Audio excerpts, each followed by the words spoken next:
जन्मोजन्मी तुझा दास जन्मी तुझा दास हे गव्हाणी माझी आस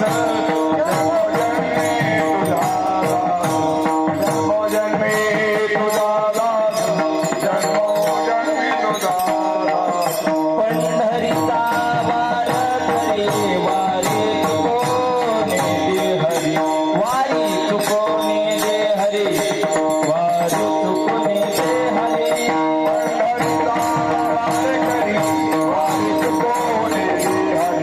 वारी चुकोने दे हरी संत सर्व काळ अखंड प्रेमाचा कल्लोळ अखंड प्रेमाचा सुकाळ अखंड प्रेमाचा सुकाळ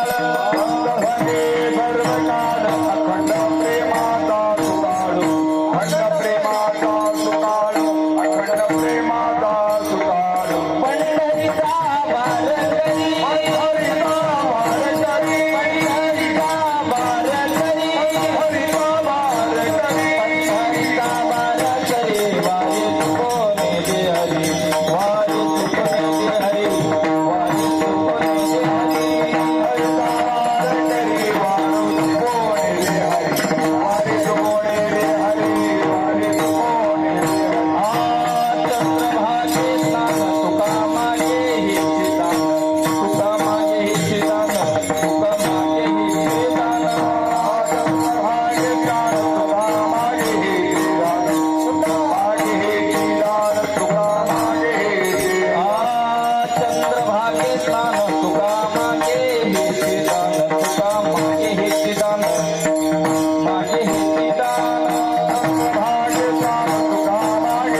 हरी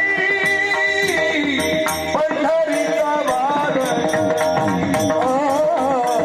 पंढरीचा वार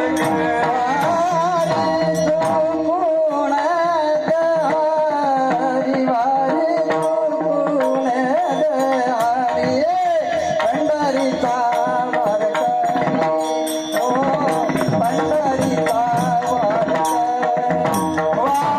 करी विठ्ठला विठ्ठला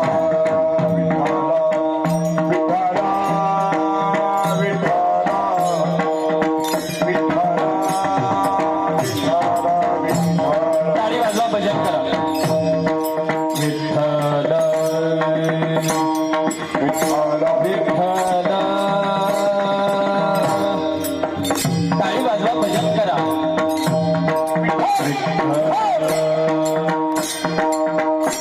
वाह वाह क्या बात है भैया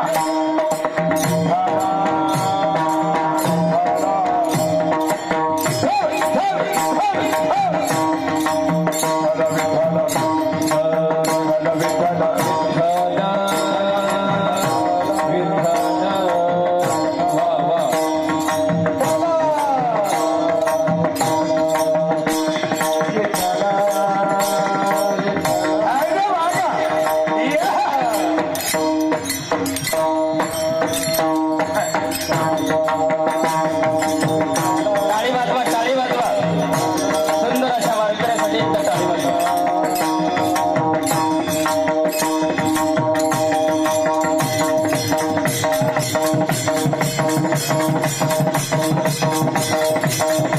वाह वाह वाह क्या बात है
हे जिव्हा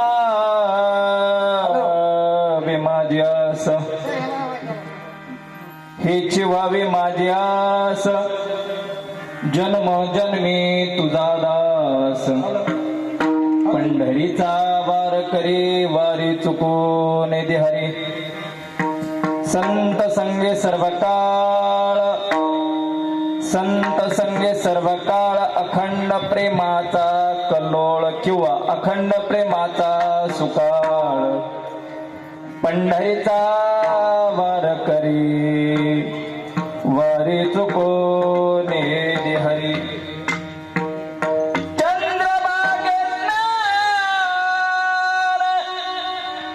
तुका मागे हे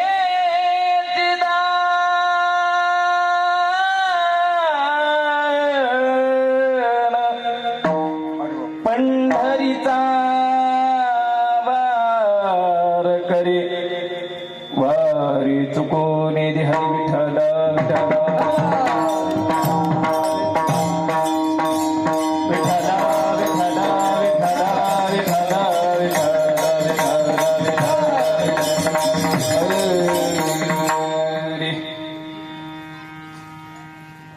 वक्रतुंड महाकाय सूर्यकोटि समप्रभ निर्विघ्नं कुरु मे देवी सर्वकार्येषु सर्वदा गुरुर्ब्रह्मा गुरुर्विष्णु गुरुर्देवो महेश्वरा गुरु साक्षात् परब्रह्म तस्मै श्री गुरुभ्यो नमः महायोग पेटे तटे भीमरत्या वरम वरं पुंडरीकाय दातुं मुनीन्द्रहि समागत्य तिष्ठन्तमानन्दकन्दं परब्रह्मलिङ्गं भजे पाण्डुरङ्गं पंढरीच्या देवराया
वसुदेव सुतं देवं कंसचानूरमर्दनं देवके परमानन्दं कृष्णं वन्दे जगद्गुरु यं ब्रह्मा वर्णं रुद्रमरुतस्तु नमन्ते दिव्यास्तवे वेदे साङ्गपदक्रमोपनिषदे गायन्ते मसामगा ध्यानावस्थितगतेन मनसा पश्यन्ति यं योगिनो यस्या विदुसुरासुरगणा देवाय तस्मै नमः देवाय तस्मै नमः. जयांचे केलिया स्मरण होय सकळ विद्यांचे अधिकरण तेची वंदू श्री चरण श्री गुरूंचे ते नमस्कार आता ओम नमो ज्ञानेश्वरा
व्हावे माझ्यास जन्मोजन्मी तुझा दास पंढरीचा वार करे वारी चुकोने देहरे.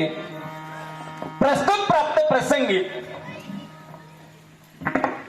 सेवेकरता घेतलेला अभंग अभंगाचा गुरु तुकोबरांचा आहे आणि या अभंगातून तुकोबराय देवाकडे मागणी मागतात. विठ्ठल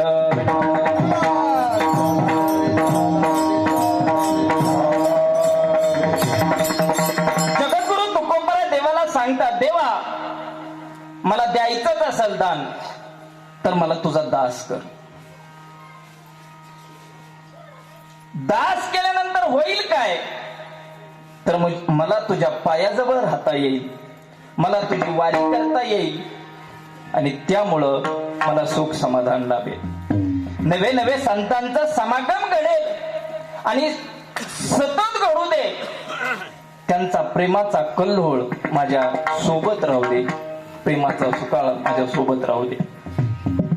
जगद्गुरु तुकोबराय सांगतात देवा, आणि याच्या बरोबर महत्वाचं दे ते म्हणजे चंद्रभागे स्नान. आणि तुकोबराय म्हणतात देवा, एवढं दान माझ्या पदरात टाका. विठ्ठल विठ्ठल.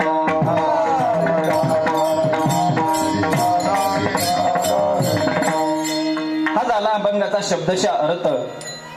सेवेला प्रारंभ करण्यापूर्वी अल्पसा परिहार. आज आपल्या 29 वर्षातील जागराची कीर्तन सेवा तसं पाहिलं तर तुमचा आणि माझा परिचय पहिलाच. आणि पहिल्याच परिचयामध्ये मला तुरे महाराज मला असं समजना की नेमकं कीर्तन सप्त्याचं आहे का दुसरं कशाचं आहे. माफी मागून बोलतो, पहिलाच दिवस आहे तुमचा आणि माझ्या दर्शनाचा, पण तुम्ही असं बसलाय ते मला थोडस वेगळंच वातावरण वाटतंय. तसं काही नाही ना? हा, त्यातली सुज्ञ त्यांना कळालं वातावरण कशाचं आहे. असू द्या, मी अजिबात तुम्हाला म्हणत नाही पुढं सारखा. बसलेल्या जागेवर व्यवस्थित बसा. फक्त उन्हाळ्याचे दिवस आहेत, इचुकाट्याची भीती असते, त्यामुळे व्यवस्थित बसा. आहे त्या जागेवरती व्यवस्थित आहात, फक्त व्यवस्थित बसा, जेणेकरून कशाची तकलीफ होऊ नये. विठ्ठल विठ्ठल.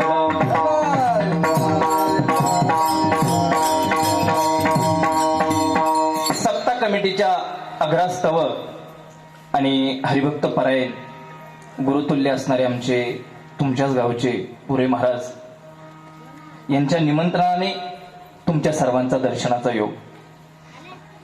तसं वास्तविक पाहता आजची कीर्तन सेवा करण्याची माझी मनस्थिती अजिबात नाही. कालच आमचे आजोबा देवाघरी गेले. तुम्ही म्हणाल महाराज कीर्तन करण्याकरता काही अडचण नाही, पण एक सांगू का तुम्हाला प्रत्येकाला वाटत असतं 2 तास कीर्तन बोलणं फार सोपं असतं. तुम्ही महाराज तुम्ही तर विद्यापीठात चालवता, ही तर कीर्तनाला उभा राहणं म्हणजे तुम्हाला 2 तास दिसतात, पण ते 2 तास बोलण्याकरता राहिलेले 22 तास जे वातावरण असतं तेच कीर्तनात दिसत असतं. आमचे गुरुजी नेहमी सांगायचे, तुम्ही कीर्तनकार असा बोलवा की जो 2 तास चांगलं बोलतो त्याला बोलवू नका, 22 तास तो काय करतो त्याला बोलवा. असो, सेवेके करावे सांगितले काम, त्या युक्तीप्रमाणे या ठिकाणी येण्याची संधी मला दिली. कदाचित माझ्या मनावरती आघात झाल्यामुळे कदाचित कीर्तन झाल्यानंतर कोणतरी म्हणल महाराजाचं कीर्तन पडलं, म्हणू शकतो.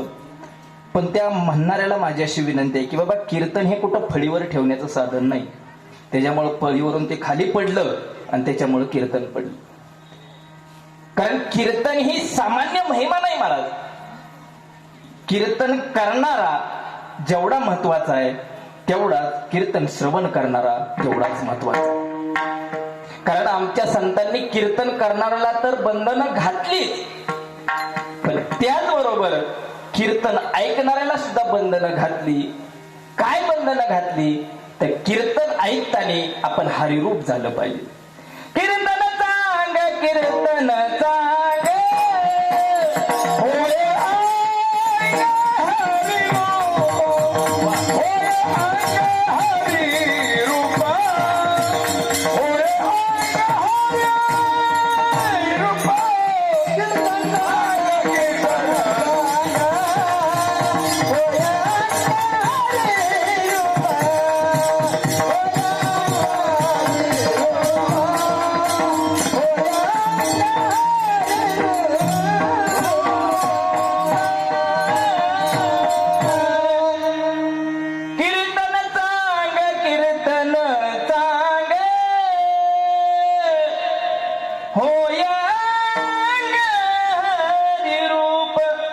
जशी कीर्तन करायला बंधन आहेत तशी कीर्तन ऐकणाऱ्यालाही बंधन आहेत. काय बंधन आहे? कीर्तन कसं ऐकायचं? हरीचं रूप धारण करून कीर्तन ऐकायचं. बघा, सुंदर अशी गायक मंडळी, आमचे गुरुतुल्य तुरे महाराज आहेत, ते ग्रामस्थ भजनी मंडळ माने महाराज आहेत, हे सुंदर असे वारकरी, त्यातले त्यात आमचे वेणीकरी तुकोबाराय, हेही खूप गोड आहेत. मृदंगाचार्य, गोड आवाज आहे, हातामध्ये गुडवा आहे. पीटी मास्तर आमचे काका, त्याचबरोबर हे महाराज असतील, पुरे महाराज असतील, तुम्ही सर्वजण असाल. तुमच्या चरणावर इथूनच दंडवत घालतो आणि माझ्या कीर्तनाला प्रारंभ करतो. विठ्ठल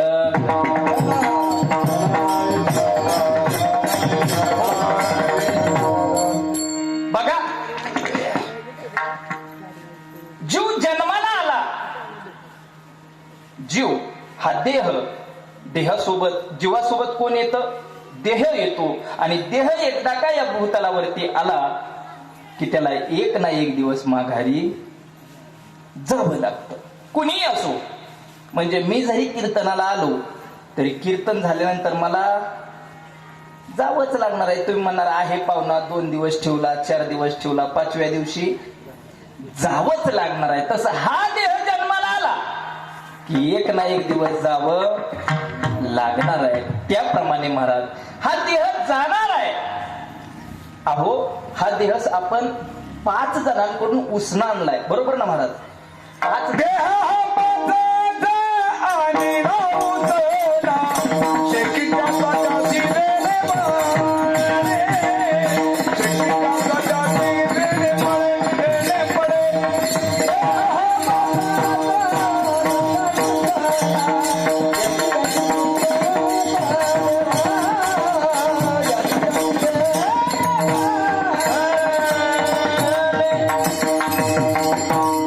देह हा 5 जणांकडून उसणं आणलाय. आता उसणं आता महिला वर्गांना चांगलं माहिती आहे. महिला वर्ग मला सांगा बरं, एखादीच्यात ना आपण पीठ उसणं आणलं तर तिला माघारी द्यावं लागतं का नाही दिलं तरी चालतं? द्यावं लागतं. आणि जर एखादीनं नाहीच दिलं तर काय होतं? परत देत नाही, बरोबर आहे? एकदा उसणं आणलं की एकदा विश्वास ठेवते, पण ते जर आपण परत नाही केलं तर आपल्याला परत भेटत नाही. उदाहरण विनोदापुरतं सांगितलं, हा देह तसाच उसणं आणलाय, तो आपल्याला परत करावा लागणार आहे. महाराज, आता महिला वर्ग, पुरुष वर्ग आहे. मी तुमच्या मुलासारखा आहे, तुम्हाला प्रश्न विचारले तर चालतील ना? नाही तर तुम्ही म्हणाल महाराज तुला 2 तास उत्तर दिलंय तुझं तू बघ. गोड प्रश्न आहे बघा. आपल्याला 1च तास उरलाय, 1च तासामध्ये चिंतन करायचं आणि गोड करायचं. जास्त डोक्याला ताण घ्यायचा नाही. समजणाऱ्याच्या पलीकडं आपल्याला जायचं नाही, समजेल एवढंच घ्यायचं.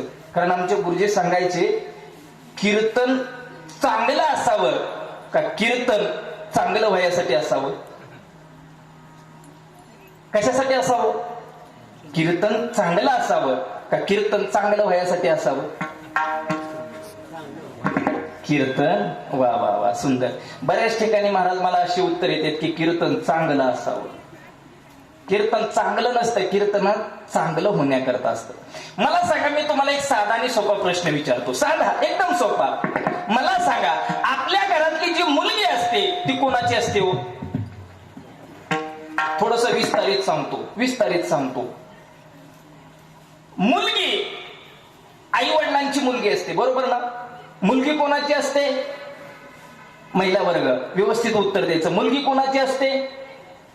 आई वडिलांची नाही. मी आई वडिलांची मुलगी म्हणत नाही, मुलगी जावयाची असते.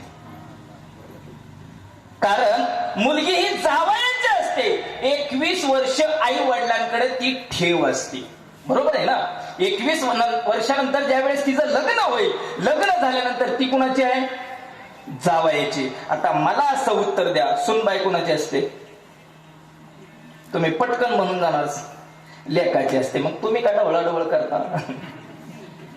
तसं हा आपल्याला जो देह दिलाय, हा उसना दिलाय, हा एक ना एक दिवस आपल्याला सोडून जावं लागणार आहे. देह प्रत्येकाला सोडून जावं लागणार आहे. नवे मराठी भाषेमध्ये एक म्हण आहे बघा, ज्याचं बारसं झालं महाराज त्याचं तीर्स ठरलेलं आहे. कुणी असो, राजा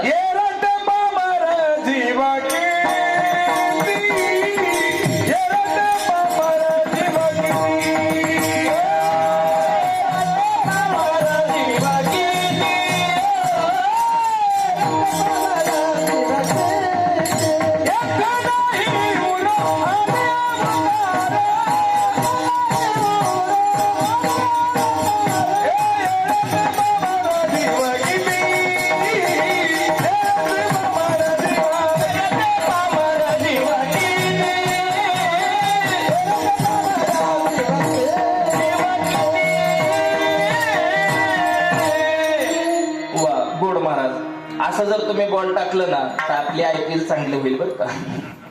सुंदर महाराजांनी प्रमाण दिलं. अहो जिथं देवांचं टिकलं नाही तिथं जेवांना परत जावं लागलं. मी तर याच्या पुढे सांगतो, देवांना परत जावं लागलं यात विशेष नाही, देवाच्या बापाला सुद्धा परत जावं लागलं. देव तर विशेष नाही, पण देवाच्या बापाला सुद्धा परत जावं लागतं. प्रत्येकाला परत जावं लागतं. पण परत जाण्यामध्ये महाराज आपली जी पाठीमागे राहते ती काय, उत्तमची उरे कीर्ती मागे. आपली कीर्ती पाठीमागे राहते. महाराज असे अनेक जण जन्माला आले आणि अनेक जण मेले. आझ्या मेला पंझ्या मेला, बाप मसनासी गेला, देखत देखत ना तू पण तूही तैसाशी झाला.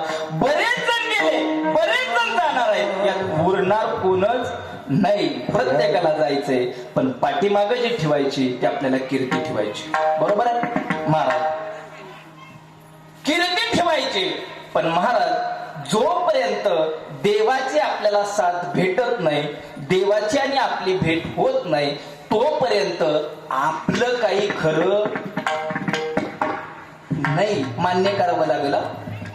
मी पण कॉलेज शिकणारा पोरगा आहे, चांगली म्हणजे मास्टर डिग्री घेतलेला आहे, पण तरीही काही जण आमची तरुण मंडळी म्हणतात, अहो महाराज देव कुठं आहे का? अहो विज्ञान योग चाललंय, विज्ञान युगामध्ये देव कुठं असतो का? दादा विज्ञान योग, पण विज्ञान ज्यांनी तयार केलं ना त्याला संत मालिका म्हणतात. महाराज तुमचा विज्ञानांचा कोणताही प्रयोग करायचा संतांनी आधी लिहून ठेवलाय. परवा विज्ञानाने महागोळ घातला. मी थोडस माफी बोलतो, एखाद्याला राग आला तरी हरकत नाही, पण विज्ञानाच्या नादी लागल्यानंतर काय परिस्थिती होते त्या दुबईला जाऊन विचारा. कुणाला? दुबईला. महाराज 2 वर्षात जेवढा पाऊस पडतो तेवढा एका दिवसात पाऊस पडला. किती दिवसात? एका दिवसात. आणि आपल्यासारख्या क्षेत्रात नाही, जिथं वाळवंट आहे, नुसती वाळू आहे, अशा प्रदेशामध्ये 2 वर्षाचा पाऊस एका दिवसात पडला. कसा पडला तुम्हाला सगळ्याला माहिती आहे, मी जास्त सांगत नाही. फक्त त्यांनी विज्ञानाचा प्रयोग ढगांवरती केला. काय केला? त्यांच्याकडे 30-40 वर्ष झालं पाऊसच पडला नाही, म्हणून त्यांनी असा विचार केला, काय नाही म्हटले, विमानातून त्याच्यावर कोणतं तरी ते फॉस्फरस सोडते आणि त्याच्यातून पाऊस पडतो. मग म्हणले विज्ञानाच्या साह्याने पाऊस पडायचा. महाराज एकदम त्यांनी 6 विमानं पाठवली आणि ढग आले म्हणून पाऊस पडायचा प्रयत्न केला. एवढा पाऊस पडला, एवढा पाऊस पडला की माणसाची घरात पाणी गेलं, रस्त्यावर पाणी, जिकडं तिकडं पाणी. मला सांगायचं याच्याकरता की देव आहे हे मान्य करावं लागेल. आणि देवाची आपली भेट व्हावी असं वाटत असेल तर महाराज गेले 6 दिवस झालं आपला सुंदर असा कार्यक्रम चाललाय. सुरुवातीला आपण देवाचं नाम गायलं, भक्ती, वैराग्य, संत महिमा असं करत करत आज आपण या दिवसाला पोचलोय की देवाकडे काहीतरी मागायचंय आपल्याला. जे गेले 6 दिवस जी आपण सेवा केली त्या सेवेचं फळ म्हणून आज आपल्याला काहीतरी देवाला मागायचं. आता काय मागायचं याच्याकरता संतांनी बंधनं घालून दिली. मला एक सांगावं, आपल्याला मागण्याची गरज आहे का?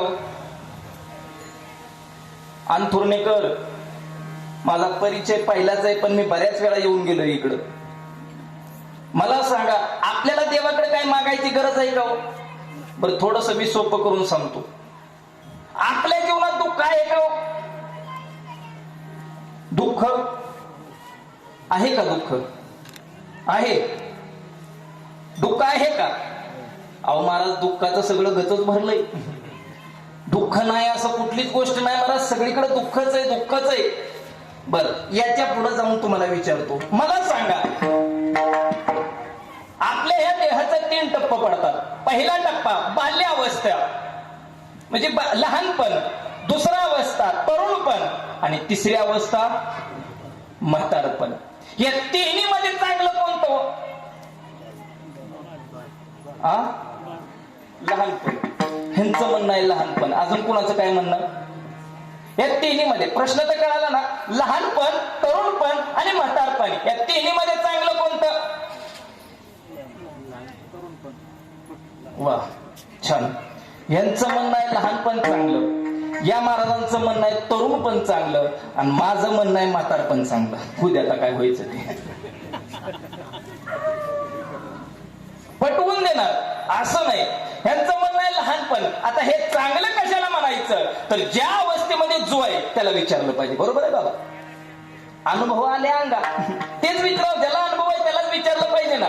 मग लहान बाळाला विचारलं बाळा कसं काय बरं आहे ना. महाराज सगळं काही ठीक आहे, सगळं एकदम ओके आहे, पण मम्मी खेळायला जाऊन देत नाही आणि पप्पा खायला पैसे देत नाही, एवढंच वाईट आहे. म्हणजे त्याचं बालपण चांगलं आहे का हो? नाही चांगलं. चला तरण्याला विचारू. ए दादा कसं काय बरं आहे ना. महाराज एकदम ठीकठाक आहे, सगळं ओके ओके. काय झाडी काय सगळं सगळं ओके आहे महाराज, काही अडचण नाही. फक्त अडचण एवढी आहे म्हातारं पाट पाट उठावतं जरशांना खाया टाकायला होतं. म्हणजे त्याला तरी सुख आहे का? नाही. आणि एखाद्या म्हाताऱ्या बाबाला विचारला जय हरी महाराज बाबा जय हरी जय हरी महाराज कसं काय. महाराज सगळं ठीक आहे, थोरल्याने बंगला बांधलाय, धाकट्याने गाडी घेतली, मधव्यानी जमीन घेतली, सगळं ठीक आहे, फक्त बरोबर ना. आता ह्यांना लगेच कळालं, पाठीमागे नाही कळालं पण ह्यांना लगेच कळालं काय गुडघं गेलं. मग महाराज बालपणही चांगलं नाही, तरुणपणही चांगलं नाही आणि म्हातारपण सुद्धा चांगलं नाही. मी बालपण गेलेले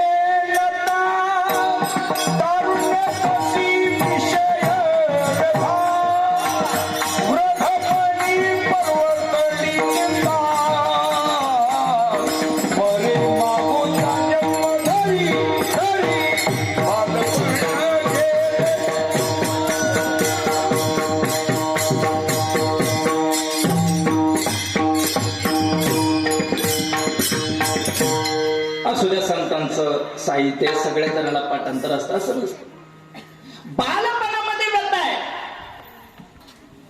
म्हणजे बालपणही चांगलं नाही, तरुणपणही चांगलं नाही आणि म्हातारपण सुद्धा चांगलं नाही. मग महाराज तुम्ही कसं म्हणला म्हातारपण चांगलं आहे. आता आमचं जाऊ दे आम्हाला माहित नाही पण तुम कब स्मरोगे राम, अब तुम कब स्मरोगे राम.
तरुणपण गेलं, बालपण गेलं, तरुणपण गेलं, म्हातारपण गेलं, कधी राम राम म्हणणार महाराज. पण या प्रमाणाच्या थोडस मी उलट बोलतो बरं का महाराज. तुम्ही कितीही प्रयत्न करा म्हातारपणी मुखामध्ये देवाचं नाव येत नाहीये.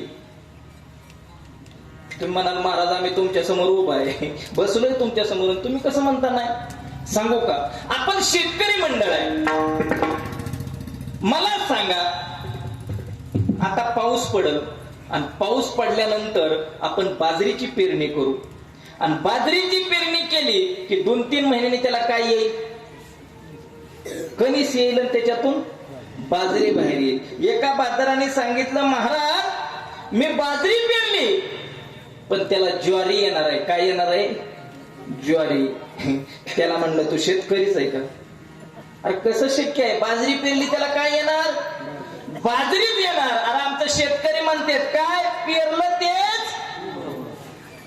अरे बालपणात तरुणपणात जर नामस्मरण केलं तरच म्हातारपणे. एखादा म्हणला म्हातारा झालो ना आता देवाच्या नादीला सोपं नाही. याच्याकरता आधी पेरावं लागणार. विठ्ठल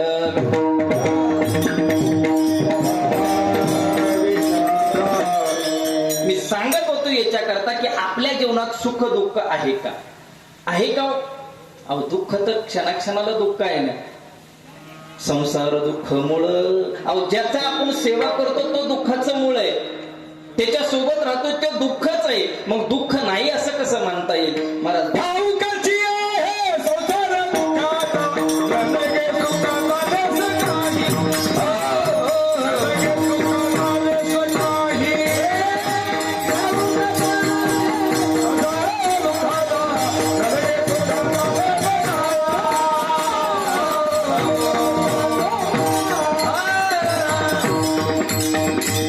रस सुखाचा विचार सुद्धा संसारात नाही. मग बाकीचा तर विषयच नाही. महाराज हे दुःख आपल्या जीवनात आहे. पण महाराज दुःख विसरण्याकरता, दुःख जर आपल्याला बाजूला सारायचं असेल तर आधार कुणाचा घ्यावा लागणार आहे? देवाचा. देवाचा आधार घ्यावा लागणार आहे. आणि देवाचा आधार घेण्याकरता आपल्याला संतांच्या सोबत जावं लागणार आहे. कुणाच्या? देव आपल्याला असा पावत नाही, संतांच्या सोबत जावं लागतंय तर देवाची भक्ती. तुम्हाला सारी प्राप्तीशी उपाय, सारी प्राप्तीशी उपाय,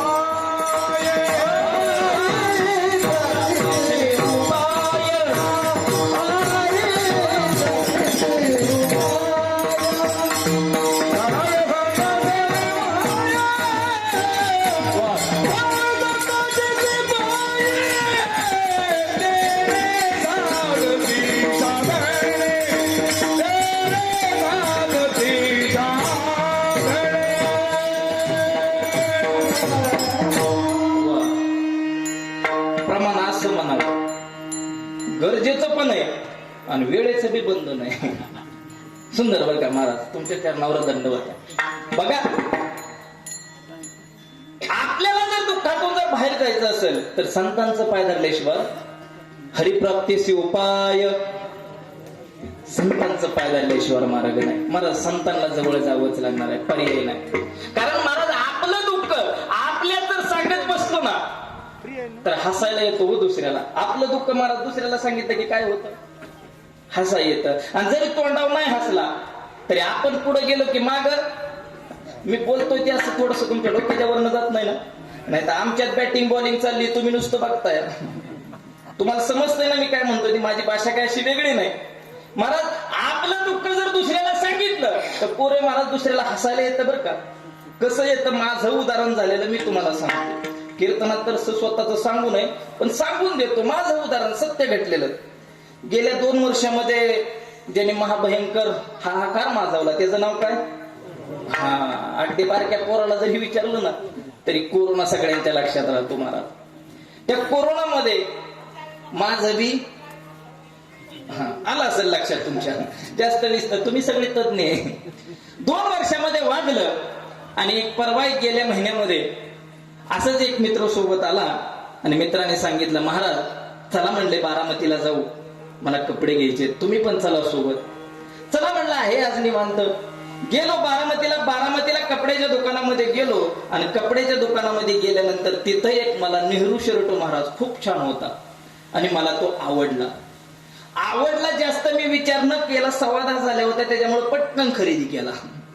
जास्त वेळ लावला नाही. त्या दुकानदाराला विचारलं याची किंमत किती? त्यांनी सांगितलं 2000 रुपये. किती? शर्ट केवढ्याचा होता? 2000 रुपयाचा शर्ट घेतला. त्याला 2000 रुपये दिले. शर्ट घेऊन आलो आणि जाता जाताच रस्त्याच्या कडाला एक थोर महात्म्याचं कीर्तन चालू होतं.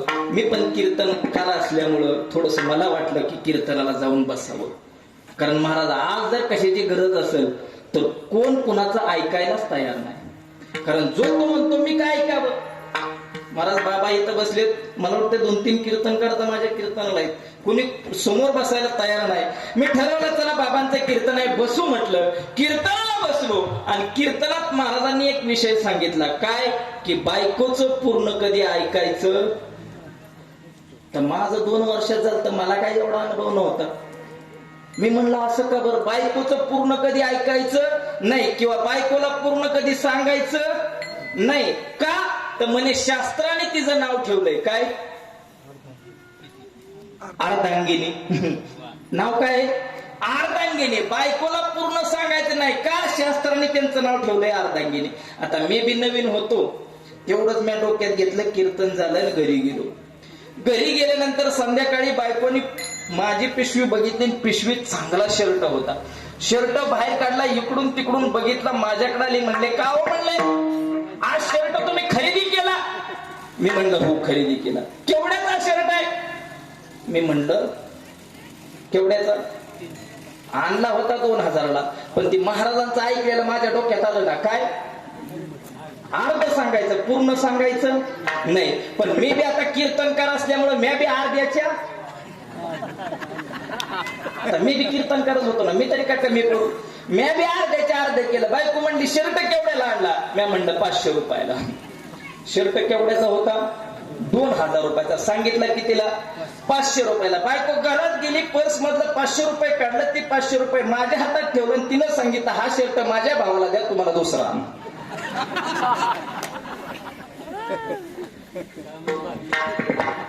कामच भागलं ना.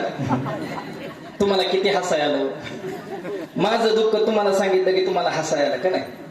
पण तुम्हाला मी एवढा बी येडा वाटतो का, 2000चा शर्ट 500 विकायला एवढा येडा वाटतो का. बरं आज जवळजवळ 100 किलोमीटर वरून हित आलोय, माझ्या बायकोचं सांगायला हित आलोय का. हे खरं घडलंय असं वाटतंय तुम्हाला. नाही, फक्त महाराज मला माहिती आहे, आपल्या घेऊन सांगितलं ना, ह्यांची खसखस पिकती. ह्यांना गुदगुल्या होते ते, जसं काय हे सगळं तुकाराम महाराजांचेच वंशज आहेत. हो, तुमच्या बी घरात तेच घडत आहे. असं घडलेलं विठ्ठल विठ्ठल.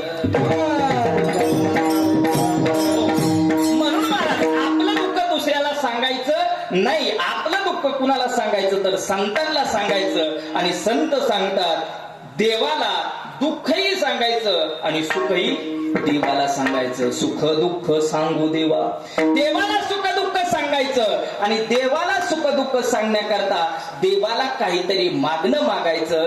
काय मागणं मागायचं, अभंगाचं प्रथम याची व्हावी माझी आस, हीच व्हावी माझी आस, व्हावी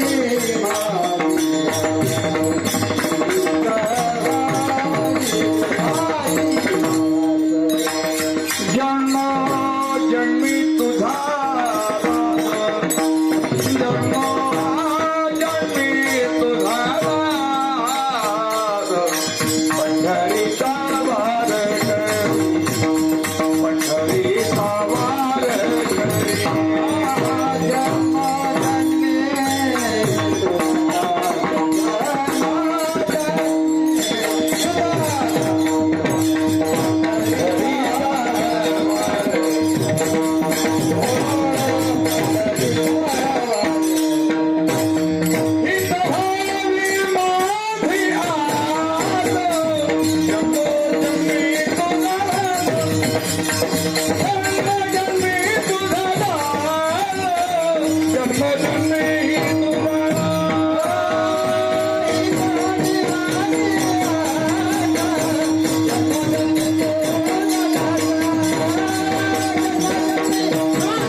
पण महाराज काय मागायचं तर तुकोबराय म्हणतात त्याचं दास व्हायचं मागायचं. महाराज मागणी प्रकरणाला थोडं थोडं आपण हात घालतोय. महाराज देवाकडे काय मागावं का, मागू तर नाही, मग तुकोबराय कसे मागतात. कारण तुकोबरायांचंच एक प्रमाण आहे, काय काही मागणे हे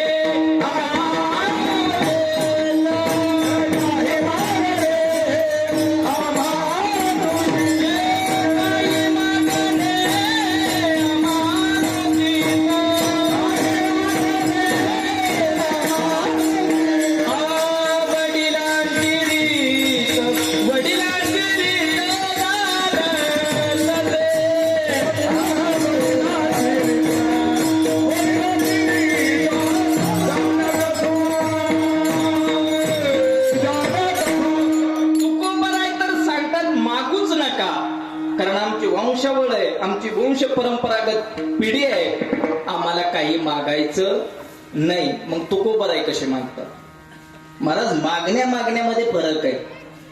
देवाला काय मागावं आणि देवानी कडून आपल्याला काय घ्यावं. महाराज संसारातल्या गोष्टी कितीही मागा, आपल्यासाठी कमीच आहे.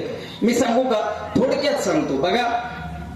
आता ज्याचा धुमाकूळ आहे, काय जिथं तिथं जाईल पोरे महाराज, तिथं एकच प्रश्न येतो, काय महाराज तुमचं वाजलंय का?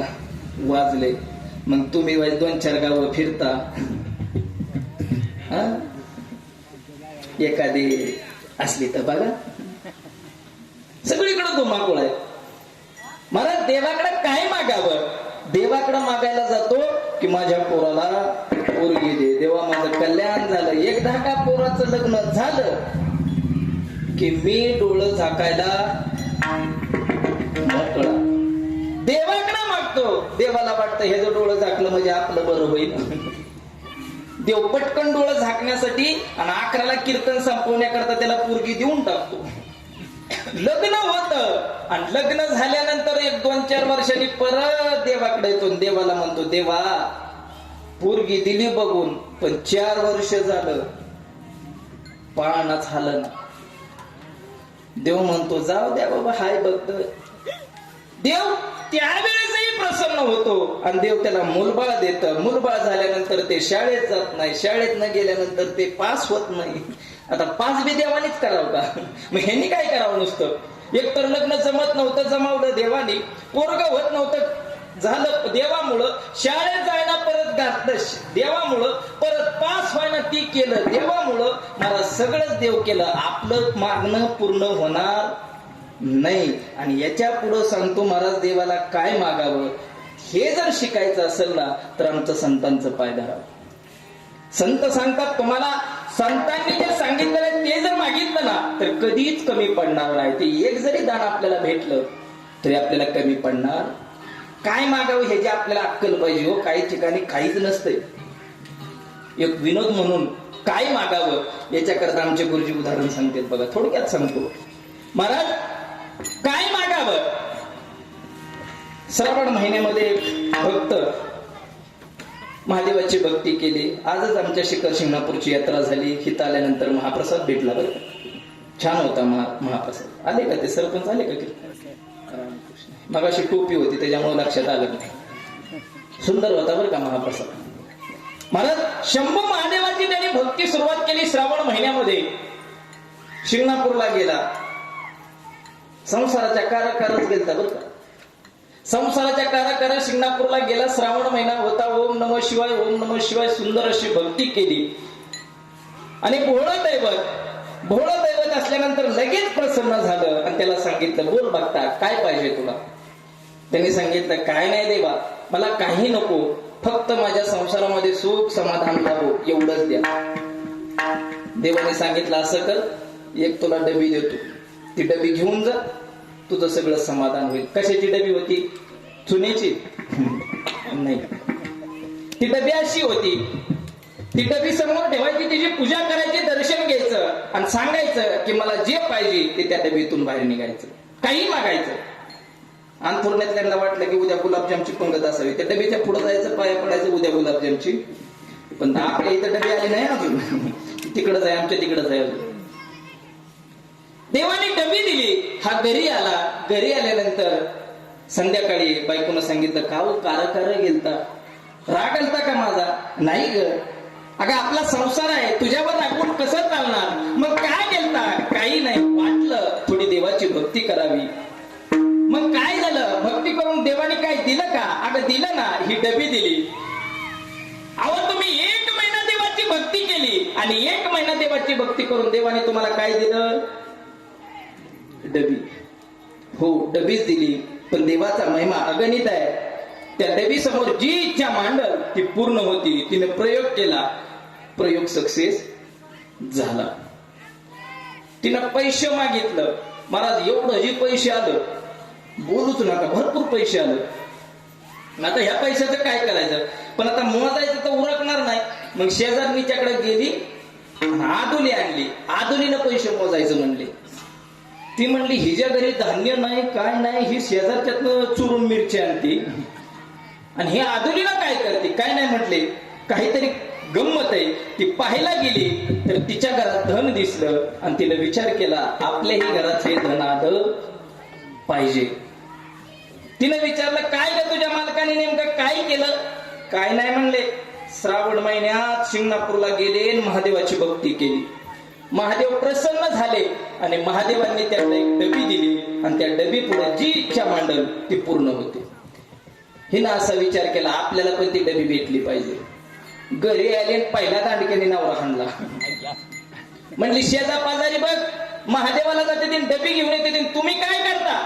काय नाही म्हटले, आजच्या आज घरातनं बाहेर निघायचं आणि डबी घेतल्याशिवाय परत घरी यायचं नाही. हा गेलता श्रावण महिन्यात. श्रावणाच्या पुढे कोणता महिना, भाद्रपद. आता भाद्रपदात मला सांगा महादेवाच्या भक्तीला कोण आहे. यो गडी गेला आठवडाभर थांबला तिथं त्याला काहीच खाया भेटना. आठवड्याभरात पळतच घरी आला. जमतच नाही म्हणला आपल्याला भूकच लागली, पहिलं जेवायला वाढ. तिनं बघितलं तिला वाटलं आता डबी आली. आरतीचं ताटच घेऊन पुढे आली. तिनं सांगितलं डबी आणली का.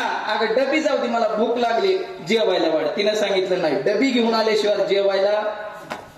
परत माघारी पाठवला. देवाला दया आली आणि देवाने सांगितलं बोल भक्ता काय पाहिजे. काही नाही मला फक्त ती डबी द्या, मला बाकी काही. मी उदाहरण याच्या करता सांगतोय, मला टाइमपास नाही. देवाकडे काय मागावं याची सुद्धा आपल्याला अक्कल असली पाहिजे. त्याने डबी मागितली. आता ती डबी कशाची काही काही नाही विचार, दुसऱ्याला मिळाली म्हणून आपल्याला मिळाली पाहिजे. डबी घेऊन घरी आला आणि घरी आल्यानंतर बायकोनं पुन्हा विचारलं डबी आणली का. त्यांनी सांगितलं आणली बाई, ही डबी तुझ्याकडे घे मला पहिलं जेवायला वाढ. त्याला सुंदर असं जेवायला वाढलं आणि जेवायला वाढल्यानंतर तो म्हटला आता मी जातो. ती म्हणली अहो डबीत काय आहे ती तरी बघा. काय नाही म्हणला, ती शेजारच्यानी जसं केलंय तसं कर, तुला जे पाहिजे ती भेटल. पण महाराज ही जी माऊली होती ना ती वाईस थोडीशी धाडशी होती. तिनं असा विचार केला आपल्या घरी भगवंताने प्रसाद दिलाय, डबी दिली आणि ती डबी आपल्या घरी ठेवायची नाही, ती जी 5 सवासण्यांकडून पूजा करायची आणि पूजा झाल्यानंतर व्यवस्थितरित्या ती उघडायची. आणि आता म्हणले हे आपल्या मैत्रिणीच बोलवायच्या, लांबच्या बोलवायच्या नाही. मग आता कुणा कुणाला बोलवायच्या, गावातल्या इतर महिला बोलवल्या. आणि त्याचबरोबर त्याच गावामध्ये एक मराठी शाळेत शिक्षिका म्हणून नवीनच लग्न झालेली एक मुलगी होती. ती ही जी मैत्रीण होती तिलाही बोलवलं आणि बोलवलं महाराज. खोलीमध्ये सगळ्यांनी हळदी कुंकवाचा कार्यक्रम असल्याकडे सगळ्या नटून थटून आल्या. नटून थटून येताना गावातल्या चौकातनं आल्या आणि तिथं कार्यक्रम झाला. महाराज देव ही चतुरात शिरोमणी. महाराज त्यांनी एवढं केलं, तुला डबीच पाहिजे ना, डबीच दिली. पण महाराज त्या डबीमध्ये एक बाबा दिला. तो बाबा बाहेर यायचा आणि जेवढी काही लोक आहेत त्या सगळ्यांचं टकल करून टाकायचं, डोक्याला केसच ठेवायचं नाही. आता ह्या गावातल्या 4-5 जणी सवासणी बोलवल्या होत्या. त्यांनी दरवाजा बंद केला. त्या डबीला सगळ्यांनी हळदी कुंकू लावलं आणि हळदी कुंकू लावल्यानंतर काय मागायचंय ती मागा. जशी डबी उघडली तशी डबीतून एक बाबा बाहेर आला आणि जसा बाबा बाहेर आला त्यांनी कार्यक्रम सुरू केला. पहिली डबीवाली मालकीन धरली. अहो बघता काय तिची गांधीकटच करून टाकला. परत जी शाळेत नवीन शिक्षिका जी आली ती गावात तिला बी धरली, तिचा बी चमन करून टाकला. सगळ्या महिलांचा चमन केला. महाराज आता सगळं झालं ठीक, पण घरी जायचं कसं. एखाद्याने जर विचारलं डोक्याचं काय तर सांगायचं काय. येताना चौकात न आलत्या, पण आता जाताना गावाच्या बाहेरनं बाहेरनं बाहेरनं रस्ता काढत निघाल्या. सांगायचं काय. वेळ कमी होता त्याच्यामुळे सगळ्या घरी जाऊन पोचल्या घरी. आणि त्या शिक्षिकेचा जो नवरा होता तो घरी आला तर त्या शिक्षका महिलेने पदर फार इथपर्यंत पदर घेतला होता समोरून. त्याने आलं पाहिलं ही तर सुंदर ते ध्यान वेगळं दिसतंय. म्हणला लग्नात वाजवाज झाली माणसं, अगं पदर घे पदर घे पदर घे. पदर काय कायद्याने घ्यायना. आणि आज एवढा मोठा पदर काय घेतलाय. त्याने सांगितलं अगं पदर काढ. ती म्हणली नग अगं पदर काढ. नग तुम्ही थांबायचाच नाही का? माझा दृष्टांत संपला, मला जास्त लांबवायचं नाही. महाराज याच्यामध्ये काय मागावं हे सुद्धा आपल्याला कळालं पाहिजे. महिला वर्ग तुमची इथं संख्या पाहता भरपूर आहे. एक सांगू का तुम्हाला, भलेही संसाराने किंमत तुम्हाला कमी दिली असेल, पण आमच्या परमार्थाने तुम्हाला किंमत जास्त दिली. कशी दिली सांगू का? तुम्ही संत मालिकेमध्ये सगळ्या पुरुष संतांची उदाहरणं पहा. सगळ्या संतांनी म्हणले राजस कुमार, मदनाचा पुतळा, कृपावंत, दयावंत, गुणवंत, अनेक अनेक देवाला नावं दिली, देवाचं गुणगान गायलं. पण महाराज महिला संतांनी देवाचं गुणगान नाही गायलं, देवाला शिव्या दिल्या. अरे अरे विट्या, अरे विट्या, विट्या, मुळमाईच्या कारट्या, अरे विट्या, विट्या, मुळमाईच्या कारट्या,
देवाला काय दिल्या?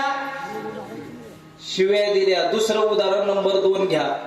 जगद्गुरु तुकोबारायांच्या पत्नीचं नाव काय? महिला वर्ग सांगत जा, शेमारक्यासारख्या गोष्टी लक्षात ठेवत जा. कीर्तनकारांच्या नाही लक्षात राहत, पण तुमच्या तरी राहिलं पाहिजे. काय नाव होतं? काय म्हणावं, तुला उत्तर दिलंय तुझं तू बघ. महाराज तुकोबारायांच्या पत्नीनं, तुम्ही चरित्र वाचा महिलांना, तुमचा अधिकार तुम्हाला लक्षात येईल. महाराज जिजाबाईंना काही केलं नाही हो, फक्त देवाला शिव्या दिल्या. काय दिल्या? काय शिव्या दिल्या? कारण महाराज जिजाबाईंचा संसाराचं वाटोळं केलं, माझ्या तुकोबारायांच्या संसाराचं वाटोळं देवानी केलं. पण मला सांगा, अगोदर दर्शन तुकोबारायांना दिलं का जिजाबाईंना? अगोदर दर्शन जिजाबाईंना दिलं का?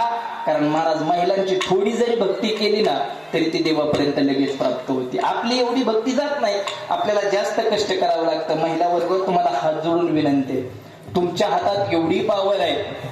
मला सांगा, तुमचं घर कशामुळे टिकलंय हो? यांचे आपला विचारच नाही. आपण सकाळी गेलो म्हणजे संध्याकाळी घरी येईल का नाही याची अपेक्षा. बरं आला तरी किती वाजता येईल हेही बी सांगता येत नाही. आपण नो गॅरंटीतली माणसं आहे. पण महिला वर्गांनी कुटुंबाचं लक्ष घेतलंय. तुम्ही खूप महान आहात. फक्त तुम्ही काय केलंय, तुम्ही थोडस वेगळं वागायला लागलाय.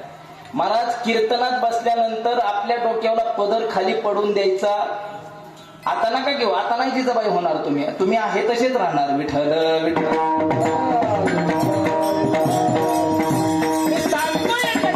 महाराज, आपण देवाकडे काय मागितलं पाहिजे? देवाकडे हे मागितलं पाहिजे की देवा मला तुमचा काय करा? दास करा, दास. महाराज मागायचंच होतं तर तुकोबारायांनी म्हणायला पाहिजे होतं, देवा मला एखादं गाव बक्षीस दे, देवा एखादी वतनदारी मला दे. मग मागायचंच होतं तर देवाकडे काय मागितलं? तर देवा मला काय करा? दास करा. दास करा म्हणजे काय हो? दास या शब्दाचा समानार्थी दुसरा शब्द काय? सेवक. वा वा, काय सेवक? दास म्हणजे सेवक. आणि आपल्या भाषेत बोलायचं झालं तर काय हा गडी आपल्या रानात जे कामाला असतो तो गडी. तुकोबराय काय म्हणतात, मला काय कर देवा, गडी कर गडी. महाराज तुकोबरायांना मागायचंच होतं, तो दुसरं मागायचं होतं ना. पण महाराज जगाच्या मालकाच्या घरी जर दास झालं ना, दास झालं तर महाराज त्या दासाला देव एवढं सांभाळतो, त्याच्यावर कोणतंही संकट येऊ द्या, कोणतंही दुःख येऊ द्या, त्या दुःखाचं निवारण करतो. उदाहरण पाहायचं झालं तर भरपूर उदाहरण आहेत महाराज. मी एक छोटस उदाहरण सांगतो महाराज. आपण जर देवावरती भार घातला ना, तुका म्हणे घालू वाहू हा संसार आपल्या हातात काही हो नाही.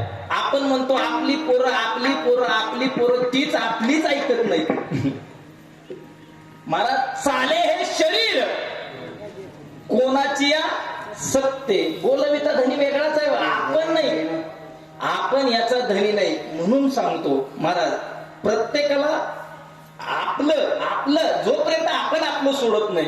मी तुकोबारांचं उदाहरण सांगतोय महाराज. आपण देवाला म्हटलं ना, देवावरती भार घालून टाकला की आपलं काम संपतं. तुकोबारांच्या जीवनातला एक प्रसंग सांगतो. तुकोबारांचं एकूण आयुष्य किती हो, 42 वर्ष. बरोबर आहे, 42 वर्ष. तुकोबारांच्या चरित्राचा जर अभ्यास करायचा असेल तर तुकोबारांच्या चरित्राचं 2 टप्पे काढायचं. 2 टप्पे म्हणजे एक 21 वर्षाचा आणि एक 21 वर्षाच्या. पहिल्या 21 वर्षामध्ये फक्त तुकोबारांनी संसार केला आणि दुसऱ्या 21 वर्षामध्ये फक्त परमार्थ केला. म्हणजे संसार किती सोडावा, जाळोनी संसार. अहो संसाराच्या नावावर शून्य घातलं, संसार शून्य केला. महाराज तुकोबारांच्या जीवनातला एक प्रसंग सांगतो. आपण जर देवाला दास म्हटलं, आपण जर देवाचं दास झालो म्हणजे सेवक झालो, तर आपल्यावर येणारं संकट दिवसावरून नेतो. तुकोबारांसोबत जसं तुकोबाराय कीर्तन करायला लागले, तसे तुकोबारांसोबत 14 जण टाळकरी तयार झाले.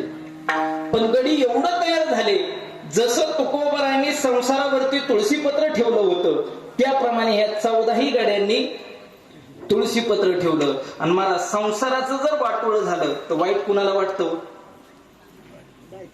हा, तुम्ही विद्यार्थी करून त्यांच्याकडेच. कारण आपल्याला काहीच नाही व आपल्याकडं काही राहिलं नाही. ग्रामपंचायत आपल्याकडं नाही, पंचायत समिती आपल्याकडं नाही, जिल्हा परिषद आपल्याकडं नाही, आपल्याकडं काहीच राहिलं नाही. आपण गाड्याचं गडू झालोय, गडू. विठ्ठल हे सत्य मानावं लागेल, हे सत्य मानावं लागेल. तुकोबारांच्या 14 टाळखऱ्यामध्ये 14ही जणांचं संसाराचं वाटोळ झालं आणि संसाराचं झालेलं वाटोळ ह्या महिला वर्गांना पाहत नाही. त्यातल्या एका टाळकऱ्याची पत्नी होती, ती सतत तुकोबारांना शिव्या द्यायची. का? कारण माझ्या संसाराचं जर वाटोळ कोणी केलं असेल तर या तुक्यानी केलं, याला एक ना एक दिवस शिक्षा करणार म्हणजे करणार. तिला ठरवलंच होतं तुकोबारांना शिक्षा करायची म्हणजे करायची. बऱ्याच दिवस शिव्या देऊन देऊन देऊन थकली आणि तिनं असं विचार केला, शिव्या देऊन उपयोग नाही, आता गोड बोलावं लागलं. तिनं विचार केला तर कसं गोड बोलायचं. तिनं आपल्या नवऱ्याला सांगितलं, का हो म्हटले, इतक्या दिवस झाला तुम्ही तुकोबारांसोबत भजनाला कीर्तनाला जाता, तुम्हाला असं वाटत नाही का की एक दिवस तुकोबाराय आपल्या घरी जेवण करायला यावं? असं बोलल्यानंतर तो बाहेर आला, वर बघितलं, सूर्य नेमका कुणीकडे उगवलाय.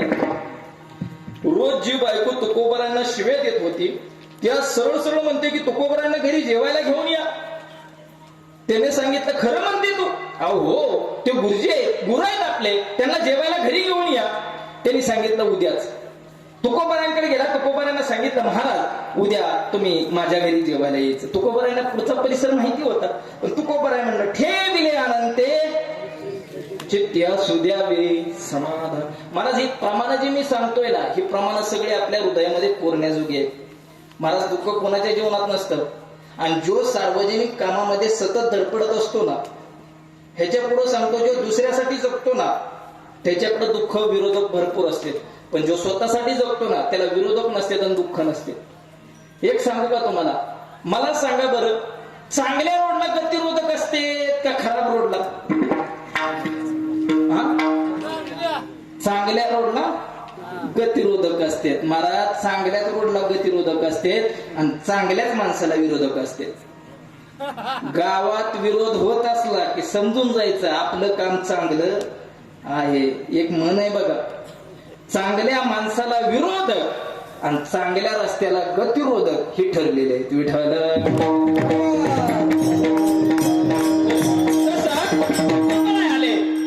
महाराज तुकोबराय घरी जेवणा करता आले. रात्री भजन झालं, कीर्तन झालं, भजन झालं, काकडा झाला आणि काकडा झाल्यानंतर तुकोबराय म्हटले चल बाबा तुझ्या घरी जेवायला जायचंय. तुकोबराय घरी आले आणि घरी आल्यानंतर त्या वारकऱ्यांनी सांगितलं अगं तुकोबराय घरी आले. तिनं सांगितलं काही अडचण नाही, मी पाणी गरम केलेलं आहे. तुकोबरायांना म्हणावं न्हाणीमध्ये जा, मी त्यांच्याकरता गरम पाणी घेऊन येते. तुकोबराय न्हाणीत गेले, चित्र डोळ्यासमोर आणा. महाराज आपल्याला दुःख काहीच नाही, संतांचं तर दुःख पाहिलं ना आपलं त्याच्या पुढं काहीच नाही. पण आपलं होतंय काय, आपण दास दुसऱ्याला मानतोय आणि संत दास देवाचे होतात. महाराज तुकोबराय कपडे काढले, न्हाणीत जाऊन बसले. आता आंघोळ करायची आणि आंघोळ केल्यानंतर जेवण करायचं.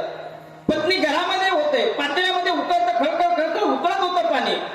तिने विचार केला या या या या तुक्याने माझ्या संसाराचं वाटोळं केलंय, या तुक्याला मी सोडणार नाही.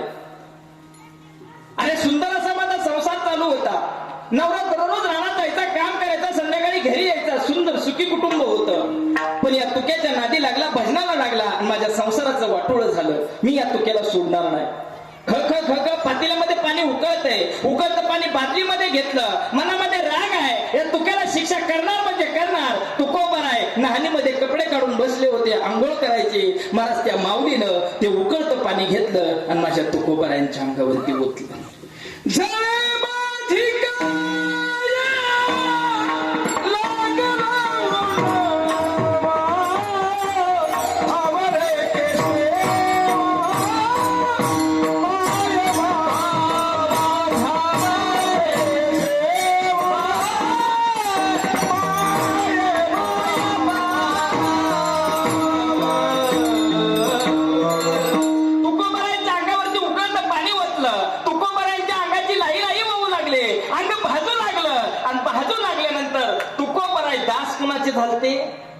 देवाचे दास झालते. मग धावा कुणाचा करावा लागल, देवाचा. आपलं चुकतंय असंच, आपल्याला ठेस लागली आपण धावा कुणाचा करतो, आई वडिलांचा, मित्राचा.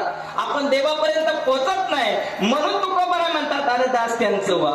तुकोबरायांच्या अंगाची लाई लाई होते आणि त्यामध्ये तुकोबराय अभंग लिहितात. जळो माझी काय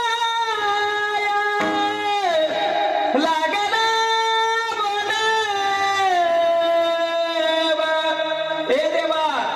शरीर माझं भाजायला लागले. धावरे केशवा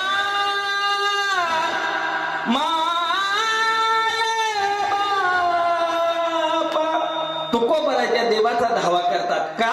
कारण तुकोबराय म्हणतात त्याचं दास व्हा. महाराज दास व्हायला तुकोबराय सांगतात. पण तुकोबराय देवाला म्हणतात देवा मला दास कर. पण दास करताना याच जन्माचा नाही, कधीचा दास कर, जन्म जन्मांतरी जोपर्यंत मी जन्माला येतोय आणि तू माझ्या सोबत आहे मला दास कर. आता दासाचे अनेक उदाहरण देता येतील. एकदा देवाला दास म्हटलं, देवाचं आपण दास झालो. महाराज देव पाहिजे ते आपल्यासाठी काम करतो. काय काम करतो हे जर पाहायचं असेल ना तर त्याच्यासाठी सकाळी लवकर उठावं लागतं. बरोबर ना महाराज? काकड्याला किती असते इथं महिला? नाही तुम्ही हसला म्हणजे माझ्यापर्यंत भावना पोहोचल्या. महिला वर्ग एक सांगू का तुम्हाला, आपण गावामध्ये अखंड हरिनाम सप्ताह 7-8 दिवसाचा का बसवतो, ह्याच्या पाठीमागची भूमिका प्रमाण अनेक असतील. अखंड हरिनाम व्हावं असे अनेक गोष्टी असतील. पण आपल्या बुद्धीला पटल असेल. माझ्या बुद्धीप्रमाणे या 7 दिवसाची व्याख्या तुम्हाला सांगतो. 7 दिवसाला जो आला तो उरलेल्या 358 दिवसाची चार्जिंग करून ह्या 7 दिवसात जातो. महाराज माता माऊली पहाटे जर तुम्ही काकड्याला आला आणि देवाला जर उठवलं ना, तुम्ही 7 दिवस देवाला उठवायचं, देव तुम्हाला 358 दिवस उठवणार. तुम्ही म्हणाल महाराज आमच्याकडे गजर आहे, मोबाईल आहे, गजर लावल्यानंतर वाजल्यानंतर आम्ही उठू. दादा हो, देवाचं काम असं आहे जसा टीपीतला फ्यूज असतो ना, आपण झोपतो खरं, पण झोपल्यानंतर देवाने फ्यूजच काढून घेतला, उठल का? नाही उठत. कुणाचा भरोसा राहिला नाही. तसं महाराज तुकोबराय सांगतात, मला दास कर, दास करशील तू, पण आतापुरतं नाही, जन्मोजन्मापर्यंत दास कर. आणि नुसतं दासच करून थांबू नको. मला फक्त दासच व्हायचं नाही, तुझी सेवाच करायची नाही, तर मला अजूनही काय करायचंय, तर मला तुझी वारी करायची. अभंगाचं द्वितीय चरण. पंढरीचा वार करी, वारी तुकोबरी हरी, वारी तुकोबरी हरी, वारी तुकोबरी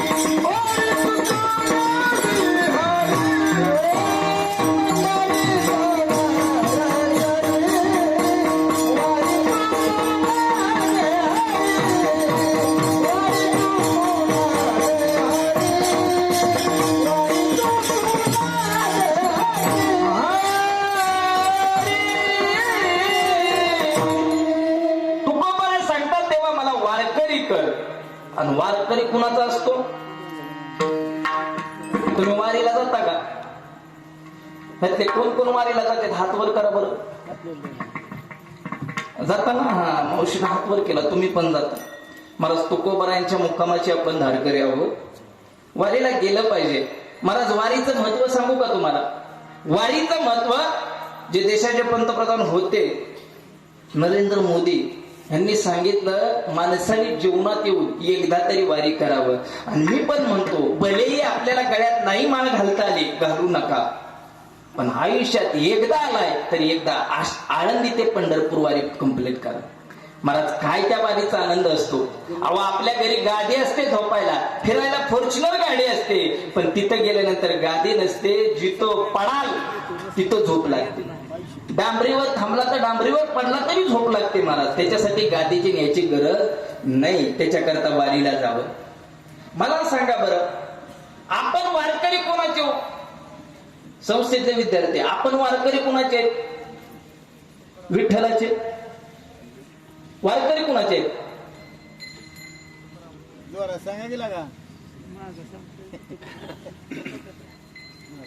आपण वारकरी कुणाचे आहेत माहितीये? आपण पंढरीचे वारकरी आहेत, विठ्ठलाचे वारकरी. होईन भिकारी वारकरी पंढरीचा आहे, विठ्ठलाचे वारकरी नाही. आणि तुकोबराय तेच मागतात, देवा मला विठ्ठलाचे वारकरी नाही, मला पंढरीचे वारकरी व्हायचंय. महाराज पंढरीचं महात्म्य खूप मोठं आहे, खूप मोठं.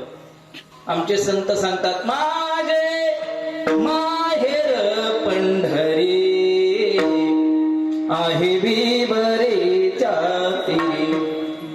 महिला वर्ग मला सांगावं, आता आपल्याला काय माहेराचं महत्व नाही आहे का? महत्व आपल्याला नाही. महिला वर्ग, मला आता मी तुम्हाला प्रश्न विचारतो, मला सांगा माहेर कोणाचं असतं?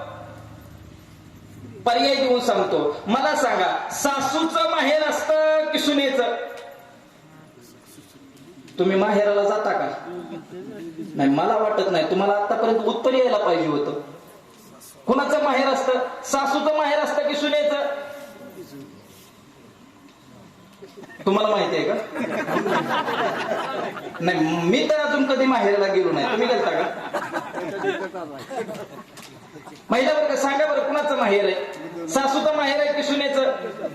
हा, सुनेचं. नाही, तुम्ही माहेरालाच गेला नाही. महाराज मी थोडासा उलटा बॉल टाकलाय. सासूचंही माहेर नसतं, सुनेचंही माहेर नसतं. माहेर कुणाचं असतं? लेकीचं. माहेर कुणाचं असतं? लेकीचं माहेर असतं. आणि तुकोबराय म्हणतात, आमचंही माहेर पंढरपूर आहे. एखाद्या सासूरी वासनीने विचारलं, अहो माहेरात काय असतं?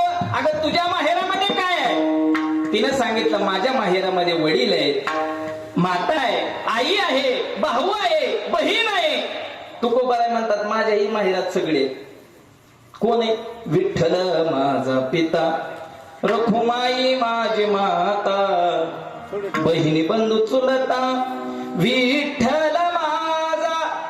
अहो चंद्रभागा बहीण आणि पुंडलिक माझा भाऊ, एवढे माहेरात आहेत.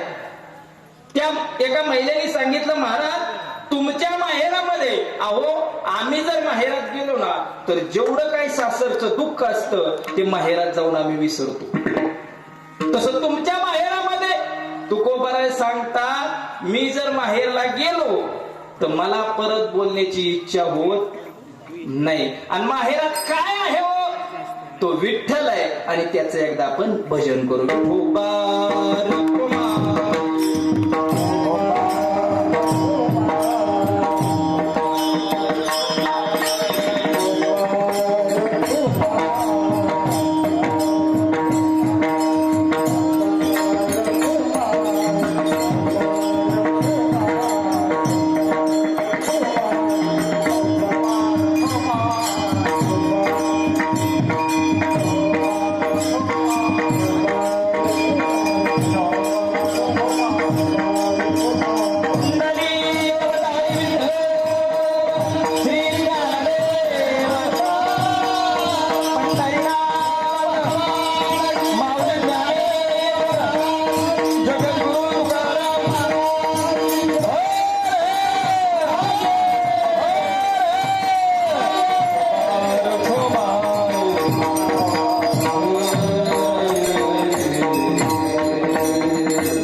व्हावी माझी आस, जन्मोजन्मी तुझा दास.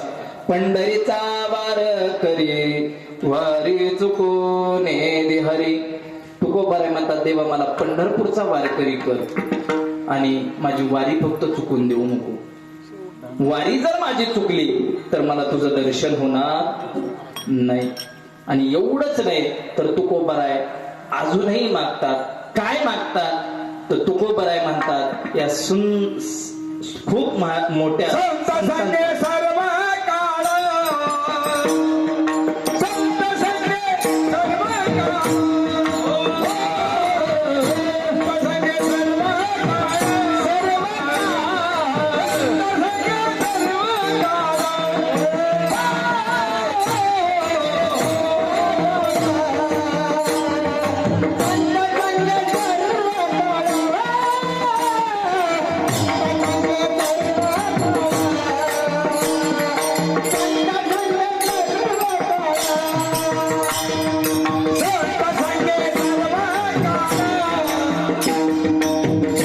संगे सर्व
मला या गोड अशा संतांचा सहभाग किंवा संत संग मला सर्व काळ घडू दे.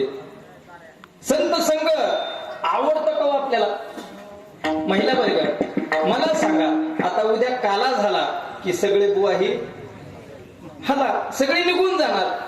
मला सांगा, इथं सप्ताह मंडपात तुम्हाला जास्त करमत का घरी? सरपंच साहेब, इथं जास्त करमत. बरोबर. महिला वर्ग तुमचं काय उत्तर आहे?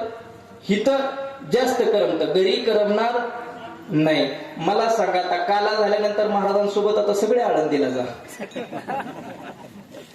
जमल का? आता ह्यांच्या सोबत करमत ना? नाही महाराज, आपल्या ती मनाची अवस्था व्हावी लागते. एवढं सोपं नाही महाराज. संस्थेत राहणं काय चीज आहे? जावे त्याच्या वंशात, बाकीच्यांनी काय सांगायचं? असा गोड असा संतांचा सहवास तुकोबाराय म्हणतात मला घडू दे. सहवासच घडावा असं नाही तर मी पंढरपूरच्या वारीला गेल्यानंतर स्वच्छ अशा चंद्रभागेमध्ये मला स्नान घडू दे. अभंगाचं शेवटचं चरण. अय चंद्रभागे स्नान, ओ चंद्रभागे स्नान, चंद्रभागे स्नान,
देवा मला द्यायचंच असेल ना तर माझ्या चंद्रभागेचं स्नान आणि तुका मागे हेची चकाती शब्द वापरलाय. हेच दे, ह्याच्या व्यतिरिक्त दुसरं काही देऊ नको. महाराज आपली वेळ समाप्त झाली. झालं तर 9:30 वाजता चालू, पण जागराचं कीर्तन आहे, दिंडी प्रदक्षिणा झाली, हे सुंदर असे वारकरी थकले आणि तुम्ही पण थकल्यागत वाटताय. थकलाय का? थकल्यागत वाटताय. असो, त्या ठिकाणी बोलण्याचा प्रयत्न केला. काय मागावं महाराज हे आपल्याला कळालं पाहिजे. त्याच्यासाठी संतांचा आधार घ्यावा. महाराज जास्त काही नाही मागायचं आलं ना, इथून पुढचे मी 5 मिनिटं तुमच्यासाठी देणार आहे. तेवढं जरी देवाला मागितलं ना तरी पास झालं. महाराज देवाकडे मागायचंच असेल ना तर एवढंच मागा देवा, बाकी काही देऊ नको. एवढंच दे. काय दे? माणसातला देव जाणायचं दे. माणसातला देव शोधणं आता काळाची गरज आहे बरं का. आपण देव विसरलो. आपण मंदिरात जायला लागलो, मंदिराच्या बांधकामासाठी अनेक पैसा खर्च करायला लागलो, पण आपल्या माणसातल्या देवाला विसरायला लागलो. आमचे गाडगे महाराज सांगतात, बाबा हो, देवळात नका जाऊ, माणसातला देव जाणार. महाराज आपण माणसं, एक सांगू का तुम्हाला, आपला भरोसा राहिला नाही. क्या भरोसा है इस जिंदगी का, साथ देती नाही. अहो हे कधी जाईल सांगता येत नाही. आणि पाठीमागच्या 2 वर्षात तो बाबा आला आणि त्याच्यापासून तर आता कुणाला बी हार्ट अटॅक यायला लागलो. अहो 15-15, 16-16 वर्षाच्या मुलांना हार्ट अटॅक सारखा आजारी यावं. भरोसा राहिला नाही दादा हो. कुणाचं भांडण असलं तर मिटवा, भांडण शेवटपर्यंत जाऊन देऊ नका.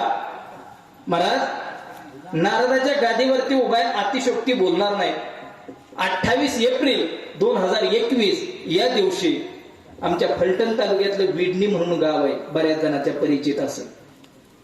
28 मी प्रत्येक कीर्तनातून सांगतो. 28 एप्रिल दिवशी एका दिवशी विडणी गावामध्ये वर्ष श्राद्धाची कीर्तन किती असावीत महाराज? एका दिवसामध्ये एका गावामध्ये किती वर्ष श्राद्धाची कीर्तन असावीत? 2, 3, 5, लई झालं तर 10. नारदाच्या गादीवरती उभा आहे, अतिशोक्ती बोलणार नाही. एका दिवशी एका गावामध्ये वर्ष श्राद्धाची कीर्तन 35 कीर्तन चालू होती. किती? देवाने जर मला विचारलं ना, देवाचा अधूनमधून मला फोन येतो बरं का, कुणाचं काय काम असेल तर सांगत जा, मी देवाला सांगत जाईल.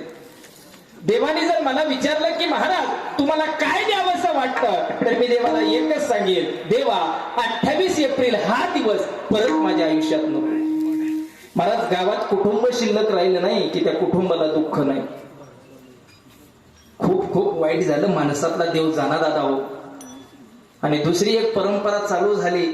एखाद्या भावाला विचारलं ना, अहो अमक्यात अमक्यात गावात तुमची बहीण आहे, तो भाऊ सांगतो महाराज 10 वर्ष झालं तिच्या दारात पाऊल ठेवलं नाही. हे एक नातं फार दूर जायला लागले बरं.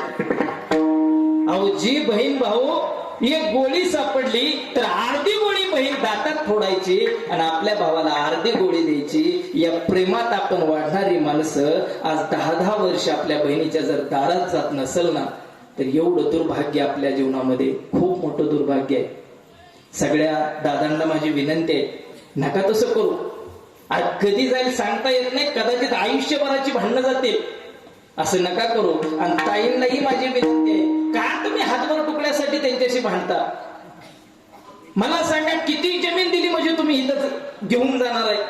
अहो सगळं इथंच राहणार आहे, कोण सोबत घेऊन जाणार नाही, सगळं इथंच राहणार आहे. अहो तुम्हाला मागायचंच असेल ना तर मागा ना, माझा भाऊ श्रीमंत व्हावा, माझा भाऊ श्रीमंत व्हावा. नका बहीण भावाच्या प्रेमामध्ये अंतर नका देऊ. अहो जगणं जगणं जगणं म्हणजे काय आहे? सगळ्यांशी प्रेमाने बोलणं, प्रेमाने वागणं, याला जगणं म्हणतात.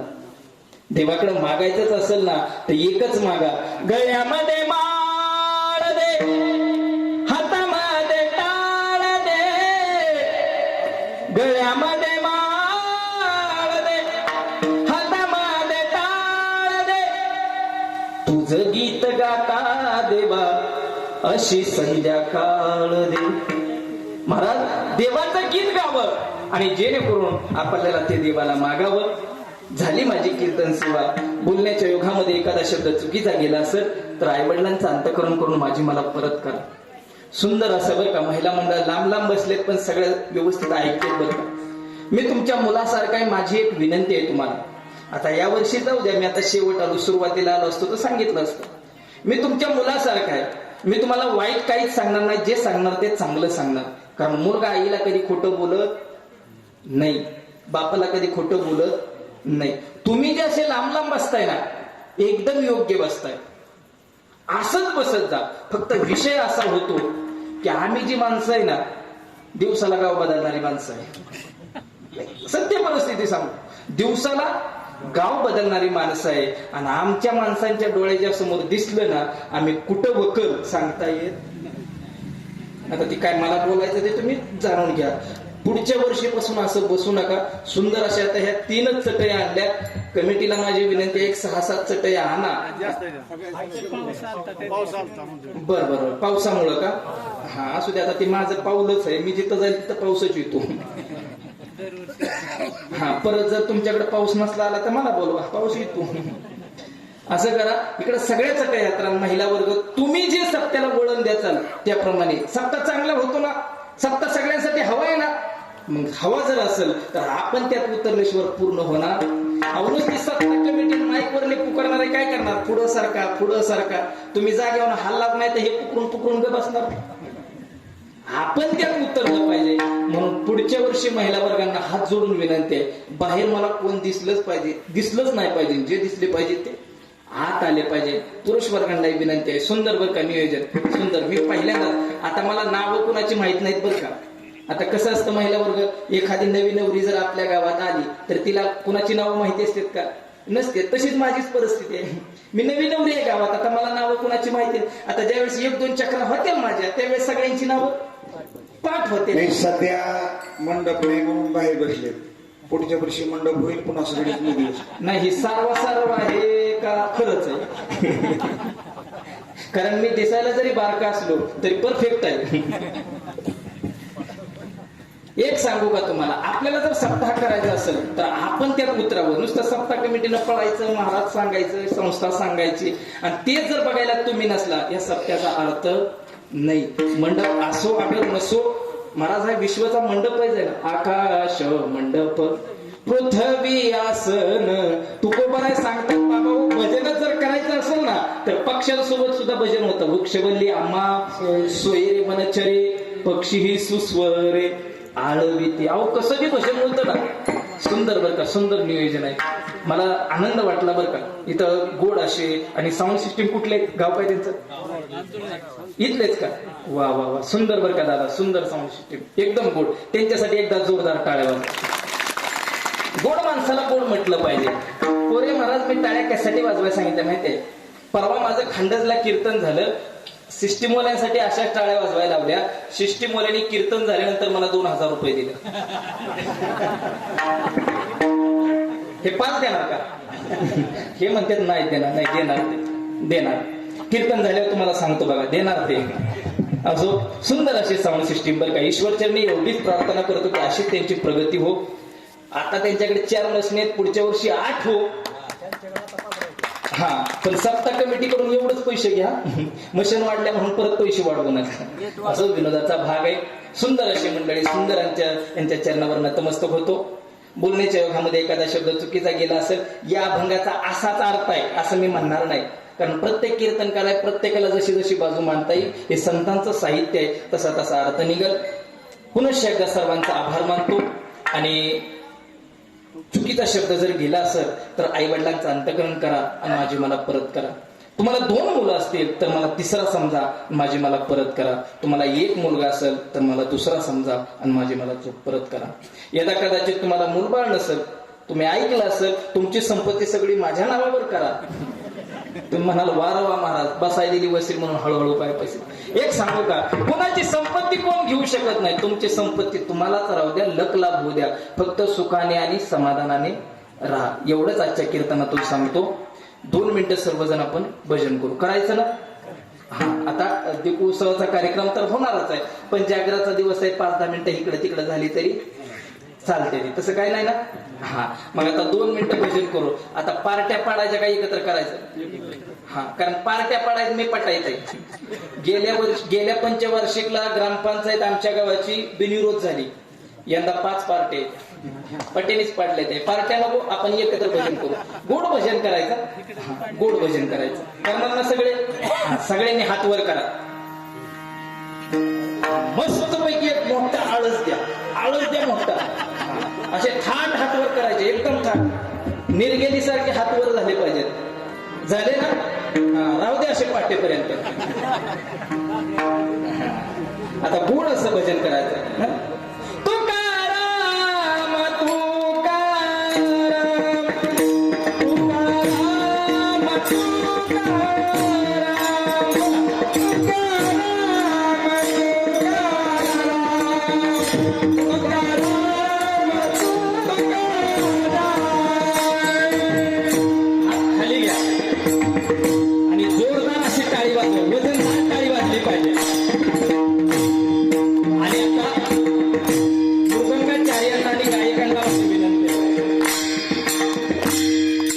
बराच वेळ झालं मला ऐकवताय, पण मला या सगळ्यांचा आवाज ऐकायचा. ऐकवणार ना? हा माझ्या पाठीमागे म्हणायचं. तुकाराम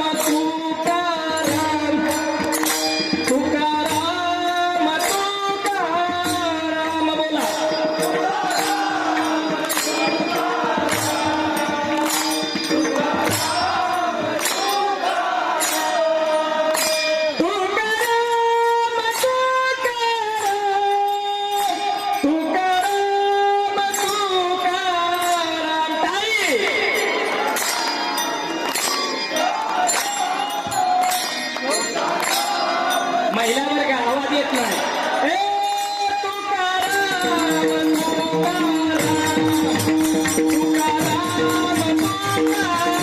बोला वा वा गोड गोड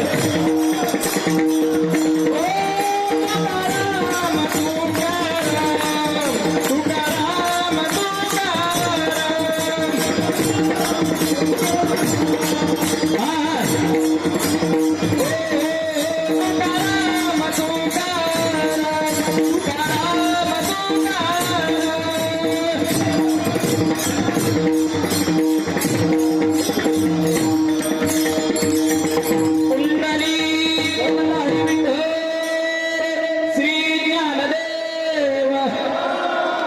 पंढरीनाथ भगवान की हर हर. सामूहिक भोजन आणि सामूहिक भजन याचा खूप मोठा आनंद आहे. सगळ्यांचे चेहरे असे प्रसन्न झाले का नाही. सामूहिक भजनामध्ये आनंद आहे. पुनश्च एकदा सगळ्यांचा आभार मानतो. मला तुमचं गाव कोणतं? बोरी. आणि गाव नाव गणेश महाराज. नावकरीच आहेत बरं का. सुंदर असं गोड गोड हातात गोड आहे. सुंदर असं वादन. त्याचबरोबर आमचे संस्थेचे आळंदीकर गुरुबंधू महाराज असतील, माने महाराज असतील, सगळ्यांच्या चरणावर दंडवत. आमचे काका असतील, सुंदर पेटी वाजवली सगळ्यांच्या चरण. तुम्ही म्हणाल यांचंच घेतलं ना, आमचं काय. हे सगळे देव आहेत. हे सगळे देव आहेत आणि तुम्ही सगळे महादेव आहात. तुमच्याही चरणावर दंडवत घालतो आणि याच ठिकाणी सेवेला माझी ओळख मीच करून देऊ. चालतंय. मी फलटण तालुक्यातली जी कुरवली राजुरीच्या शेजारी कुरवली त्या गावचा आहे. अनिल महाराज पोरे आणि यांची फार जुनी आमची ओळख होती. पण काही कारणास्तव आम्ही भेटलोच नव्हतो. आणि कोरोनामध्ये अचानक मला वाटतं इकडे पोऱ्यांच्याच घरी कार्यक्रम होता पोरेवाडीत. त्या कार्यक्रमामध्ये महाराजांची भेट झाली आणि तिथून पुढे आम्ही संपर्कात आलो. आता असे संपर्कात आलोय म्हणजे त्या नात्याला मला नाव काय द्यावं. मी मगाशी बराच वेळ विचार करत होतो की महाराजांच्या आणि माझ्या नात्याला नाव काय द्यावं. गुरु शिष्याचं नातं द्यावं तर त्यांना ते पसंत होणार नाही. मित्राचं नातं द्यावं तर ते तुम्हाला पसंत पडणार नाही. तुम्ही म्हणाल महाराज तुमचं वय काय, ह्यांचं वय काय, तुमचं मित्रत्वाचं नातं. पण एक सांगू का तुम्हाला, विचारांचं मित्रत्वाचं नातं हे आमच्या दोघातलं आहे. टाळ्या वाजवायच्या असल्या तर चांगल्या वाजवायच्या नाही तर वाजवायचं. असो असे महाराजांचा आणि आमचा संबंध. त्याचबरोबर हे महाराजही आमच्या गावाला आलते, काका बी आमच्या गावाला आलते. बरेच हे आळंदीकर भजनी मंडळ असतील. मी पंढरपूरमध्ये शिक्षण घेतलं आणि त्याच्यानंतर मी MSW केलं आणि त्याच्यानंतर जिल्हा परिषदला आता मी जॉबला आहे. म्हणून रविवार आला त्याच्यामुळं मी म्हटलं चांगलं नशीब दिसतंय माझं बी. आणि कालच आमच्या आजोबा देवाघरी गेले. तसं पाहिलं तर आज माझं मन नव्हतं. पण कसं असतं, तुम्हाला वाटतं की इथं 2 तास बोलणं सोपं आहे, पण महाराज मनाची ही तयारी ती लागते. आम्ही ज्यावेळेस कीर्तनाला जातो कदाचित गाडीमध्ये भांडण होतं, घरामध्ये भांडण होतं, पण ते भांडण तुम्हाला न दाखवता कीर्तन करणं एवढं सोपं नाही. फक्त ह्या गादीची ताकद म्हणून आम्ही बोलण्याचा प्रयत्न करतो. या सर्वांच्या चरणावर नतमस्तक होतो. आणि नाही ना आता काय राहिलं माझ्याकडून नाव. आता तुम्ही तेवढं तरी सांगा की सगळं माझ्याच पाकिटात घ्यायचं म्हणल्यावर कसं व्हायचं. असो सुंदर असे ग्रामस्थ मंडळी. पुनश्च एकदा आता वेळ बी झालाय, 11:15 झालेत. आपल्याला दीपोत्सवाचा कार्यक्रम करायचा आहे. सुंदर अशी बाळटाल करेल. पुनश्च एकदा सर्वांच्या चरणावर नतमस्तक होतो आणि सेवेला पूर्ण विराम देतो. विठ्ठल जय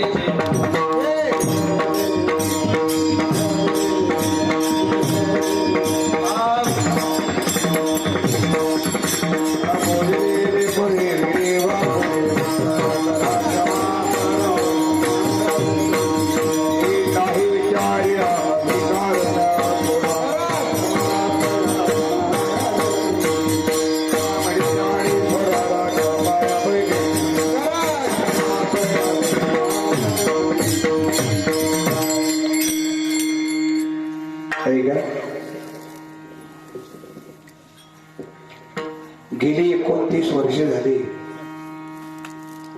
या आपल्या अंथोडे गावामध्ये